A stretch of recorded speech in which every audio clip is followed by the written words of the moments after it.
बिस्मिल्लाहिर्रहमानिर्रहीम। प्यारे मुल्क पाकिस्तान में सोशल मीडिया टेक्नोलॉजी शायद एक अजाब की सूरत में नाजिल हुई। पूरी दुनिया में जदीदियत से फ़ायदा उठाकर तरक्की का रास्ता अख्तियार किया जाता है, मगर हमारे मुल्क में जदीदियत को इंतहाई गैर मुनासिब कामों के लिए इस्तेमाल किया गया और शायद अब भी किया जा रहा है।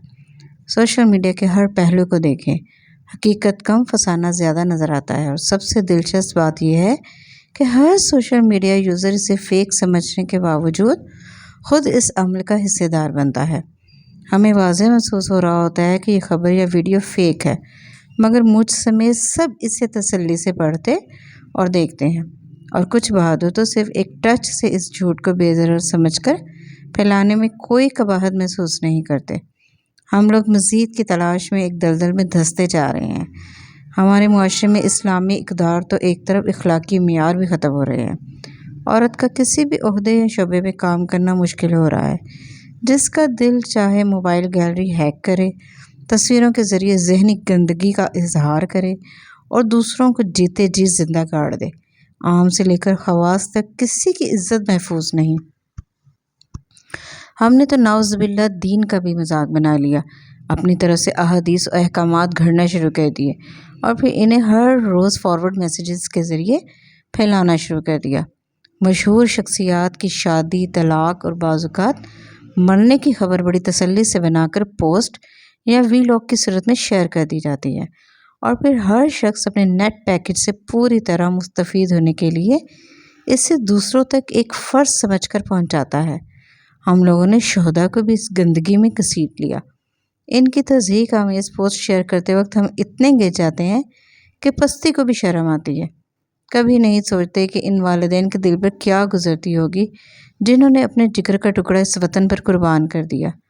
हर अहम तैनाती की सिर्फ खबर नहीं दी जाती, बल्कि इस बेचारे बंदे की अगली और पिछली कम अज़ कम 7 नस्लों का शजरा नसब सोशल मीडिया पर शेयर किया जाता है, और अगर इनमें से कोई किसी जुर्म का मुर्तकिब हुआ हो तो वो भी इस बेचारे के खाते में डाल दिया जाता है।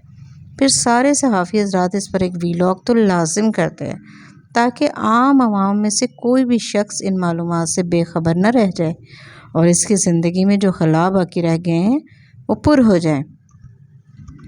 हुकूमत वक्त भी इन मामलात में पीछे नहीं।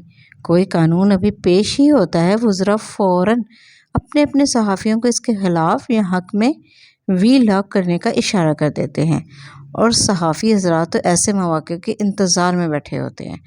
साथ ही बहस व मुबाहिसा शुरू हो जाता है। कोई अपनी चिड़िया का जिक्र करता है, कोई हुदहुद और कोई अपने कबूतर की खबर सुनाता है। सब भूल जाते हैं कि असल में ये परिंदे कौवे हैं जिन्हें चुगलखोर का खिताब मिला था। सियासी जमातों की ख़वातीन शोबिस की अदाकाराओं की फ़ेक वीडियोज़ देखकर ख़ुद पर शर्मिंदगी होने लगती है कि हम भी इस मुआशरे का हिस्सा हैं। हमारा दीन और वालिदैन की तरबियत ऐसी तो न थी। मानती हूँ इख्तिलाफ़ करना जमहूरी अमल का हिस्सा है, अवाम का राय देना जमहूरियत का हुस्न है, मगर हर शय हद में ही अच्छी लगती है, और जब कोई अमल हद से बाहर निकलने लगे तो फिर इसे कानून के ज़रिए ही काबू में किया जाता है। जब हर एक की इज़्ज़त पामाल होने लगे तो कानून को हरकत में आना ही पड़ता है, वरना मुआशरे उलझनों और झूठ का शिकार होकर कमज़ोर हो जाते हैं, और अग़यार को ऐसी रियासत तबाही के दहाने पर पहुँचाने के लिए ज़्यादा मेहनत नहीं करनी पड़ती। कोई भी कानून फ़र्द वाहिद के लिए बनता और ना ही इस पर लागू होता है।